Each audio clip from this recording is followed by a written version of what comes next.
क्या आपको याद है 2022 के एंड में मेटा, अमेज़न, गूगल और बहुत सी टेक कंपनियों ने अपने एम्प्लॉय को काफी हैविंग नंबर में ले ऑफ करी थी। रिपोर्ट के अकॉर्डिंग 2022 में 1061 कंपनीज ने 1,64,769 एम्प्लॉय को नौकरी से निकाल दिया गया था। 2022 के एंड तक ये ले ऑफ रुके नहीं बल्कि और बढ़ गए। अभी तक यानी 13 अक्टूबर तक 2,40,193 कर्मचारियों को उनको नौकरी से निकाला गया है। सबसे हैरान बात यह है कि पिछले 2 साल में हर घंटे 23 टिकट को नौकरी से निकाला जा रहा है। बात सिर्फ ले ऑफ की नहीं है। हम आईटी कंपनियों के प्रॉफिट की बात करें तो उनका नंबर भी कुछ खास नहीं है। बहुत सी कंपनियां सैलरी नहीं बढ़ा रही है, ना ही कैंपस प्लेसमेंट भी कर रही है। आखिरकार आईटी कंपनियां ऐसा क्यों कर रही हैं? आजकल अगर आईटी कंपनी की बात होती है तो सिर्फ ये बात सुनाई देती है, lay off, no hikes, delay in hiring और स्लो ग्रोथ। ले ऑफ्स को देखें जो दुनिया भर के माइक्रो इकोनॉमी कंडीशन की वजह से बड़े बड़े कंपनी या स्टार्टअप कंपनी ने बहुत से लोगों को नौकरी से निकाला है और अभी भी आईटी कंपनी में ले ऑफ हो रहे हैं। 13 अक्टूबर 2023 तक 2,40,193 एम्प्लॉय को नौकरी से निकाला जा चुका है। जैसा ही मैंने आपको पहले बताया था, इससे भी ज्यादा शॉकिंग न्यूज यह है कि सिर्फ जनवरी महीने में ही 89,554 लोगों को उनको जॉब से निकाला गया है।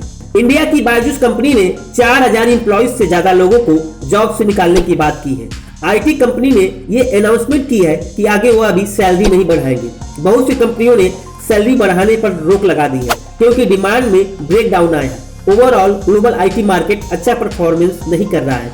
बहुत सी कंपनियां कैंपस प्लेसमेंट करती थी, वह इस साल डिले कर सकती है। आमतौर पर अगस्त से सितंबर महीने में आईटी मेजर्स अपने कैंपस प्लेसमेंट प्रोसेस शुरू कर देते थे।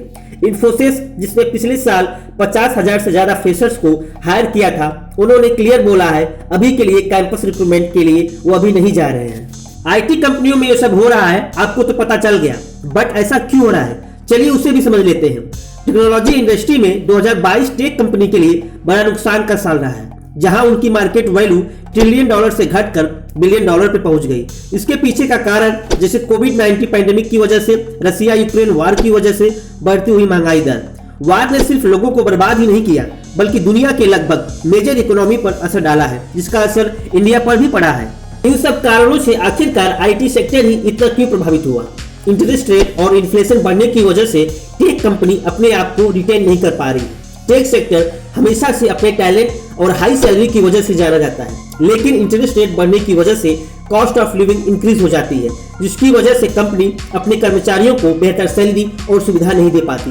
इसलिए कॉस्ट कट करने के लिए इतने ले ऑफ्स करती है। अभी हाल ही में इजराइल हमास वार शुरू होने से और प्रॉब्लम बढ़ गई है। इसके अलावा बहुत सी इंडियन आईटी कंपनी अमेरिका और यूरोप पे डिपेंडेंट है, जिनका मेजर रेवेन्यू अमेरिकन और यूरोप मार्केट से आता है। कंपनी की परफॉर्मेंस उन देशों पर निर्भर रहती है। कंपनी का मेजर रेवेन्यू अमेरिकी और यूरोप कंट्री से आता है। अगर ये इकोनॉमी नहीं चल रही होगी तो इंडियन आईटी कंपनी प्रभावित हो सकती है। अभी कुछ टाइम से अमेरिकन और यूरोप की मार्केट कंडीशन सही नहीं है, जिसकी वजह से इंडियन आईटी सेक्टर बहुत अधिक इम्पैक्टेड है। बहुत सी आईटी कंपनी के क्लाइंट जो कि यूएसए में है और तो और ऑर्डर भी कैंसिल हो रहे हैं। इन सब के पीछे का कारण है स्लो इकोनॉमिक ग्रोथ और हाई इंटरेस्ट रेट जो लंबे समय से चला आ रहा है। फिच रेटिंग के अकॉर्डिंग इंडियन आईटी कंपनी का ग्रोथ 8 से 10% तक गिर सकता है फाइनेंशियल ईयर 2025। इन सबका कारण है अमेरिका और यूरोप में स्लो डाउन। इंडिया की आईटी सेक्टर के लिए यूएसए और यूरोप मेजर रेवेन्यू स्रोत है। इन कंट्री की प्रॉब्लम की वजह से आईटी सेक्टर भी प्रभावित हो सकता है। चिंता करने की कोई बात नहीं। एक्सपर्ट के अकॉर्डिंग ये इम्पैक्ट शॉर्ट टर्म के लिए है। इंडियन आईटी सेक्टर की यह खासियत है कि वो हर सिचुएशन से अपने आप को बाहर निकाल लेती है। कंपनी अपने बिजनेस स्ट्रेटेजी को बदलकर आगे बढ़ सकती है।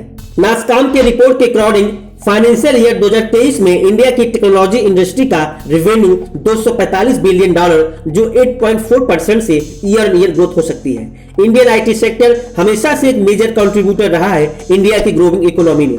आईटी सेक्टर इन चैलेंजेस को दूर करने के लिए फिर से ग्रोइंग सेक्टर बन जाएगा। याद रखिए, यह वीडियो केवल एजुकेशन पर्पज के लिए बनाया गया है। इसमें किसी भी तरह का कोई बाय या सेलिंग का रिकमेंडेशन नहीं है। हमें कमेंट में जरूर बताएं इस आईटी सेक्टर के बारे में, आपका फेवरेट आईटी सेक्टर क्या है। ये वीडियो आपको हेल्पफुल लगा हो तो इसे लाइक जरूर करें, चैनल को सब्सक्राइब करें। जय हिंद।